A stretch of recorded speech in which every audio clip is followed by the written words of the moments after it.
where does this come from? This emotional deprivation, being attracted to people who are emotionally unavailable. So that's what I want to dig into here. And I want to just kind of make a distinction of three different kinds of emotional deprivation. And each one focuses on a different aspect of what it means to love a person in meeting their emotional needs. So the first would be the deprivation of nurturance. So you grew up in a home where there wasn't much warmth or attention or physical affection.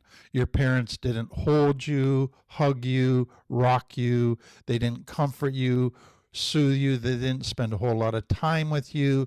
You never got hugged. You never got kissed. That's that nurturance deprivation. The second one is the deprivation of empathy. So when you were in pain, you didn't get the empathy, the comfort that you need. So your parents didn't try to understand your pain. Your parents weren't in sync or attuned to your feelings. You didn't feel you could confide in your parents about your problems because of how they would respond. Your parents were really not that interested in what you had to say about stuff. They kind of got bored with that. If you were trying to discuss your feelings, they didn't want to talk about feelings. They changed the subject. And then you just felt you couldn't communicate about some subjects. And if you tried, you got told to grow up, to quit being a sissy, to toughen up, all of those kind of negative messages, or they just tried to instantly be happy, cheer you up. So there wasn't the empathy that you needed. And then the third type of deprivation is the deprivation of protection. They didn't provide protection for you physically, emotionally, but also they didn't provide guidance. They didn't provide direction for you. They weren't a rock that you could depend on when you were afraid.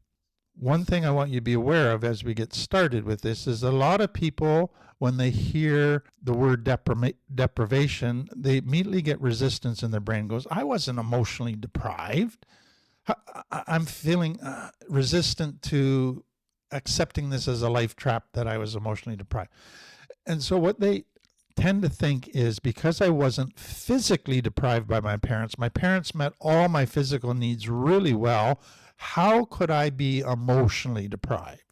And so there's a resistance to go there. So what I want you to really be open to is to analyze the subtle forms of emotional neglect. And it's, again, many parents 20, 30, 40 years ago, parenting at that time was very much just focused on meeting the physical needs of a child. And that's what they felt they had to do to be good parents. And they did it. There wasn't an emphasis on meeting the emotional needs of a child. So it wasn't they were intentionally neglecting your emotional needs. That was just part of what happened. And so this is not about beating parents up. This is about understanding whether there was a deprivation in meeting your emotional needs.